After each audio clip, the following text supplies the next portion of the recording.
बाक्सा जिल्लानि तामुलपुराव दिनै BPF हान्जानि मावबादा जायो। तामुलपुर जिल्ला BPFनि पान्जानियाव खुंनाय बे मावबादानि हाबाफारियाव बाहागो लायो BTCनि बारग' गाहाय मावफुं सोद्रोमा हाग्रामा महिलारिया।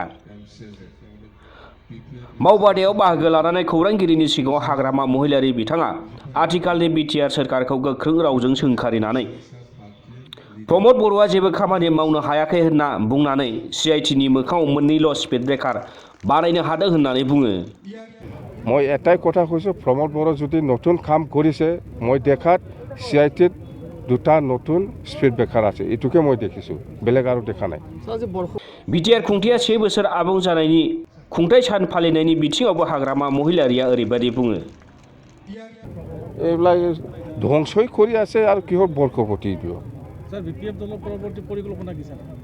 BPF দলৰ পৰৱৰ্তী পৰিকল্পনা মানে আমি 2024 MP ইলেকশ্যন আহি আছে, ইয়াত BPF দলৰ পৰা এজন MP যাব, বাছ সেইটো আমি কেনেকৈ জিকাব লাগে, ইয়াৰ কাৰণে আমাৰ পলিচিবিলাক চলি আছে। নিউজ ডেস্ক, সমনি রাদাব।